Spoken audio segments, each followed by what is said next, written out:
श्री सद्गुरु महाराज की जय। गुरुदेव के मधुर संस्मरण, ईश्वर पर अटल विश्वास।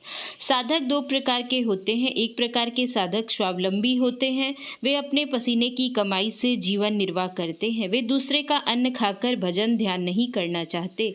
ऐसे साधक को अपने श्रम पर विश्वास रहता है। ये भी संतोष का जीवन जीते हैं, परंतु अर्थोपार्जन की थोड़ी बहुत चिंता तो इन्हें रहती ही है।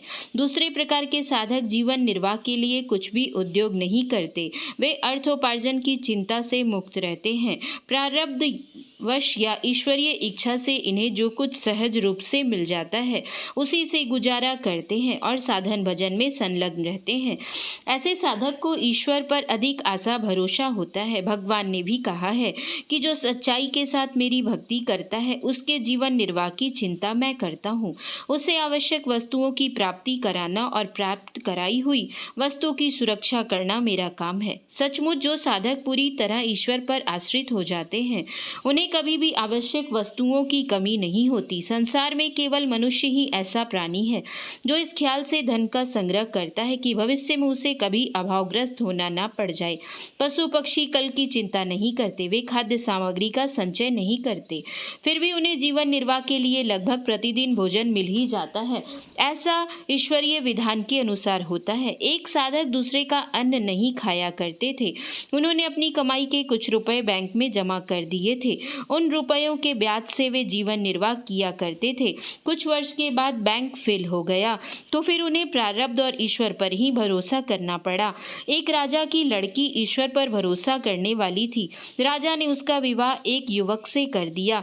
वह युवक ईश्वर पर आस्था रखने वाला था। उसे अनायास जो कुछ खाने की चीज मिल जाती थी उसी से गुजारा किया करता था। उसका निवास एक जंगल में था। लड़की विवाहित होकर युवक के साथ जंगल में उसी स्थान पर गई जहां पर वह युवक रह रहा था। वहां उस लड़की ने वृक्ष की डाली से लटकती हुई एक पोटली देखी।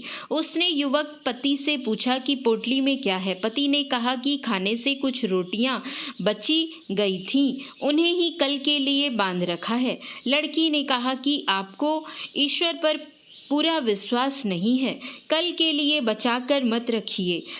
विश्वास रखिए कि कल भी ईश्वर हमें रोटियां देंगे। लड़की की ऐसी वाणी सुनकर युवक ने कल के लिए रखी गई रोटियों को फेंक दिया। दूसरे दिन ईश्वरीय कृपा से उनके पास खाने की सामग्री आ गई। श्री सद्गुरु महाराज की जय। श्री सद्गुरु महाराज की जय। श्री सद्गुरु महाराज की जय। श्री सद्गुरु महाराज